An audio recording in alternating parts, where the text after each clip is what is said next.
Praise the lord. హల్లెలూయా. దేవుని పరిశుద్ధమైన నామానికి స్తుతి కలుగును గాక. ఆమెన్. ఉదయకాలపు మన్నా అనే ఈ కార్యక్రమాన్ని చూస్తున్న మీ అందరికీ ప్రభు పేరట వందనాలు తెలియజేస్తూ ఉన్నాం. పరిశుద్ధ గ్రంథంలో నుంచి ఒక వాక్య భాగాన్ని మనం చదువుకుందాం. లూకాసు వార్త 5వ అధ్యాయం 5వ వచనాన్ని మనం చదువుకుందాం.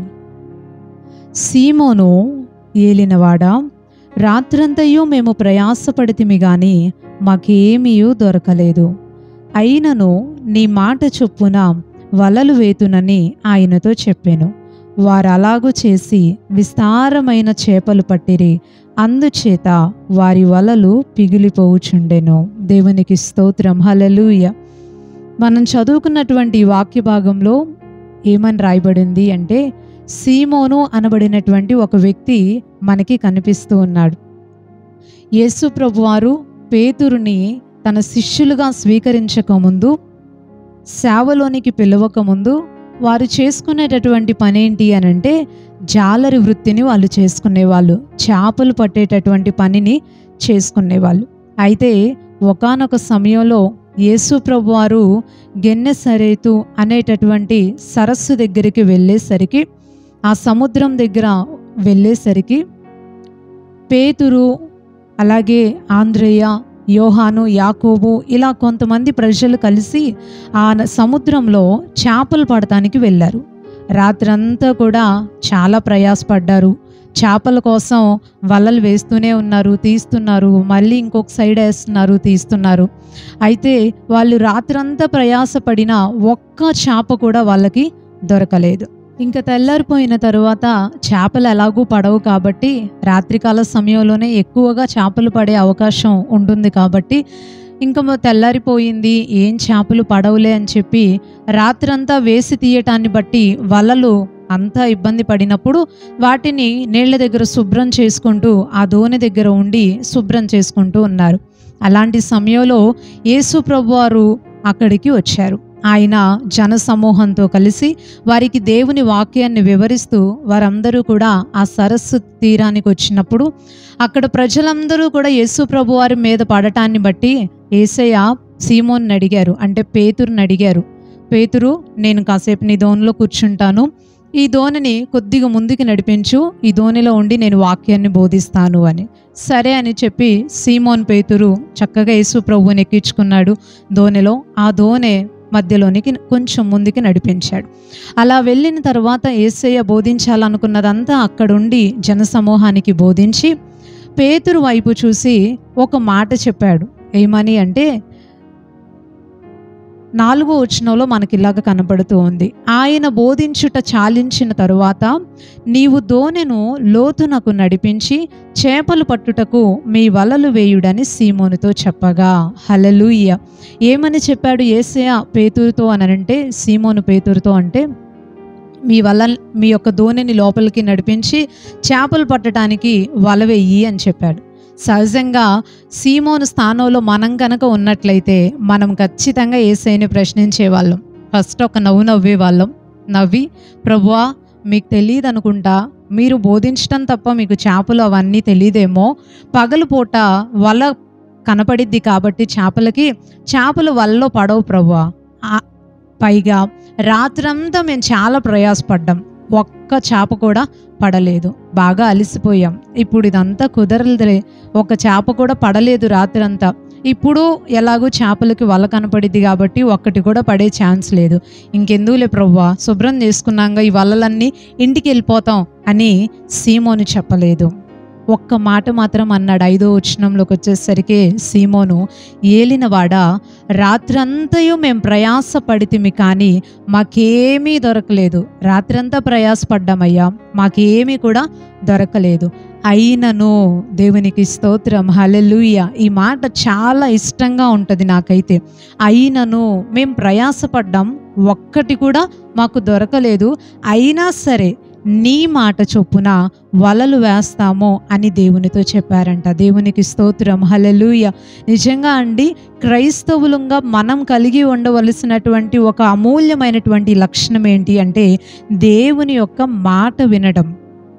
దేవుని యొక్క మాట వినటం, అందులో ఎంతో గొప్ప ఆశీర్వాదం దాగి ఉంది. మన జీవితాలు బాగుపడాలి అన్నా, మన జీవితాలు ముందుకెళ్ళాలి అన్నా, మన జీవితంలో సక్సెస్ని మనం చూడాలి అన్నా, ఆత్మీయంగా వృద్ధి చెందాలి అన్నా, ఏది మన లైఫ్లో జరగాలి అన్నా మనము ఇది తప్ప ఇంకొకటి చేసే ఛాన్సే లేదు. దేవుని మాట వినటం ఒక్కటే మార్గం. దేవునికి స్తోత్రం, హల్లెలూయా. సీమోను చాలా చక్కగా దేవునికి సమాధానం చెప్పాడు. అయ్యా, మేమైతే ప్రయాసపడ్డాం, వేయాల్సిన టైంలో వేసాం, అదే వలలు, అదే నీళ్లు, ఇంకా ముందు రాత్రికాల సమయం వేసాం, ఇప్పుడు పగలు, పడే ఛాన్స్ అయితే లేదు. మేము కష్టపడ్డాం, మాకైతే ఏమీ దొరకలేదు. కానీ అయినా సరే నీ మాట చొప్పున మేము వలలు వేస్తాము అని దోణిని కొద్దిగా అలా ముందుకు నడిపించి, అలాగా దేవుడు ఏదైతే చెప్పాడో ఆ మాట చొప్పున వారు వల వేసినప్పుడు విస్తారమైన చేపలు పట్టారు. అది కూడా వలలు పిగిలిపోయేంత. వల కాదండి, వల అంటే సింగిల్, ఒకటే అనుకోవచ్చు. వలలు అంటే మరి ఎన్ని వలలు వేసారో, ఒక 2 అయినా వేసి ఉండొచ్చు, బహువచనం వాడారు కాబట్టి. వలలు పిగిలిపోయే అన్ని చేపలు దాంట్లో పడ్డాయి. దేవునికి స్తోత్రం, హల్లెలూయా. నిజంగా ఇదైతే మానవ మనసుకి ఒక అద్భుతమే కదండి, చాలా అద్భుతం కదా. మన జీవితాల్లో కూడా ఈ సందర్భాన్ని బట్టి ఏం నేర్చుకోవాలి అంటే, మన జీవితాల్లో కూడా చాలా రకాలైనటువంటి పరిస్థితులు, చాలా రకాలైనటువంటి ఇబ్బందులు వస్తాయి. ప్రయాసపడతాం, కష్టపడతాం, ఏదో సంపాదించాలి, ఏదో కూడబెట్టుకోవాలి, ఏదో కట్టుకోవాలి, ఏదో మనకి కావలసిన దాన్ని సమకూర్చుకోవాలి, ఒకళ్ళకి ఎదురు చూడకూడదు, ఇది కావాలి, అది కావాలి, కొనుక్కోవాలి, సక్సెస్ అవ్వాలి, ముందుకు వెళ్ళాలి, ఇది మొదలు పెట్టాలి, లాభం సంపాదించాలి. ఇలా చాలా రకాలైనటువంటి వాటిని మనం మన జీవితంలో ఎదుర్కొంటూ ఉంటాం, చేయటానికి ప్రయత్నిస్తూ ఉంటాం. అయితే అలా ముందుకెళ్ళేటప్పుడు మనం ఎంత ప్రయాసపడినా మనకి ఏమీ దొరకదు. కొన్నిసార్లు మనం ఎంత ప్రయాసపడినా, ఎంత డబ్బులు ఖర్చు పెట్టినా, ఎంత సంపాదించినా, లేకపోతే ఎంత ఏమి చేసినా కానీ మనకి ఏదైతే వస్తుంది అని ఆశించి దాన్ని మొదలు పెట్టామో అది మనకి రాదు. ఆ లాభం మనకి ఎదురుపడదు. ఆ కష్టాన్ని, ఆ ప్రతిఫలాన్ని మనం చూడలేము. ఏదైతే రిజల్ట్ అనేది వస్తుందో, ఆ సక్సెస్ అనేది, ఆ రిజల్ట్ అనేది మనకి కనపడదు. అంత మాత్రాన మనము నిరాశపడిపోతూ ఉంటాం, బాధపడిపోతూ ఉంటాం. ఎంతో ప్రయాసపడ్డా, దీనికోసం ఎంతో డబ్బులు ఖర్చు చేశా, రాత్రనక పగలనక కూర్చొని బాగా చదివాను, అయినా సరే నష్టపోయాను, అయినా సరే ఫెయిల్ అయిపోయాను, అయినా సరే పొందుకోలేకపోయాను, అయినా సరే ఉద్యోగాన్ని సంపాదించలేకపోయాను అని చాలా రకాలుగా మనం మన యొక్క పరిస్థితులను బట్టి కృంగిపోతాం, నిరాశపడిపోతాం. ఈ ఉదయకాల సమయం దేవుని మాటలు వింటున్నటువంటి మీలో ఇలాంటి వ్యక్తులు ఖచ్చితంగా ఉండే ఉంటారు. అలా అయితే ఈ సందర్భాన్ని ఆధారంగా చేసుకొని మీకు ఒక మాట చెప్తూ ఉన్నాను. నిజంగా వీళ్ళు రాత్రంతా ప్రయాసపడ్డారు, ఏమీ దొరకలేదు, చాలా నిరాశ, చాలా బాధతో ఇప్పుడు ఏమీ లేకుండా ఇంటికి వెళ్ళాలి, కష్టపడ్డారు కానీ ఏం దొరకలేదు. కానీ ఎప్పుడైతే యేసు ప్రభు వారు చెప్పింది చేశారో, ఎప్పుడైతే యేసు ప్రభు వారిని దోణిలోనికి చేర్చుకొని ఆయన మాట ప్రకారం చేశారో, వారి అనుకున్న దానికంటే, వారు ఊహించిన దానికంటే అత్యధికమైనటువంటి చేపలు దానిలో పడ్డాయి. దేవునికి స్తోత్రం, హల్లెలూయా. నిజంగా మన దేవుడు ఎలాంటి దేవుడు అనంటే, ఆయన్ని దోణిలో చేర్చుకొని ఆయన మాట వింటే చాలు, మనము ఊహించనంత అద్భుతమైన కార్యాలు చేయటానికి ఆయన శక్తిమంతుడై ఉన్నాడు. ఈ ఉదయకాల సమయం అంతా నష్టపోయి ఏమీ లేక నిరాశతో, నిస్పృహతో కృంగిపోతూ ఉన్నారా?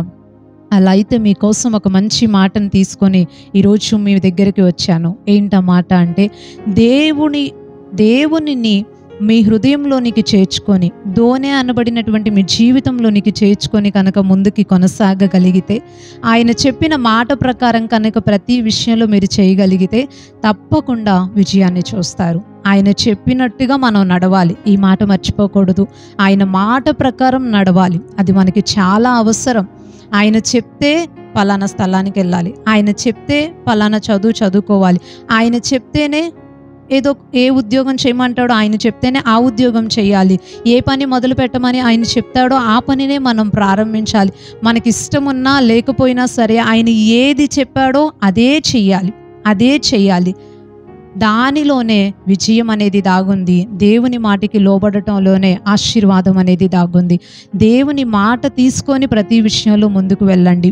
తప్పకుండా దేవుడు ఆశీర్వాదాలని మన వెంట పంపిస్తాడు. తప్పకుండా ఆయన మాట వినటం ద్వారా కలిగే దీవెనలతో మన జీవితాలని దేవుడు దీవించి మన జీవితంలో ఒక విజయవంతమైనటువంటి లైఫ్ని మనం చూసేలాగా దేవుడు మనల్ని బ్లెస్ చేస్తాడు. దేవుడి కొద్ది మాటలు దీవించునుగాక.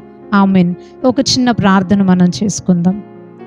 పరిశుద్ధుడు అయిన తండ్రి, ప్రేమ కలిగిన ప్రభువా, ఈ ఉదయకాల సమయాన్ని బట్టి మిమ్మల్ని స్తుతిస్తూ ఉన్నాం. ఈ యొక్క సందర్భంలో నుంచి ఒక విలువైన మాట ద్వారా మాతో మీరు మాట్లాడినందుకు నీకు వందనాలయ్యా. రాత్రంతా వారు కష్టపడ్డారు, కానీ వారికి ఏం దొరకలేదు. నీ మాట చొప్పున వలలు వేసినప్పుడు వలలు పిగిలిపోయేంత విస్తారమైన చేపలు వారికి కలిగినట్లుగా, ఒక అద్భుతం జరిగినట్లుగా మేము చూస్తూ ఉన్నాం.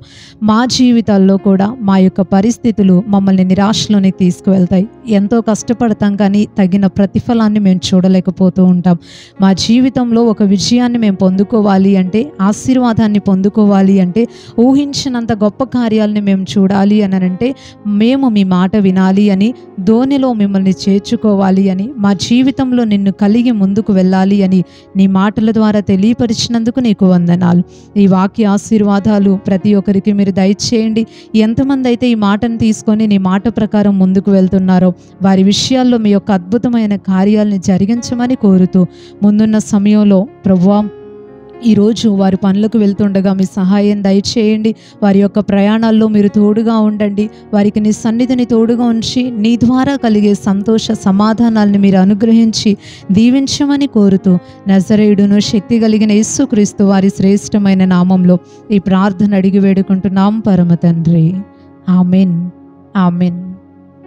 అందరికీ ప్రైజ్ ది లార్డ్ అండి. మరలా తిరిగి రేపు ఉదయకాల సమయం ఉదయకాలపు మన్నా అనే ఇదే కార్యక్రమంలో మనం పాల్గొందాం.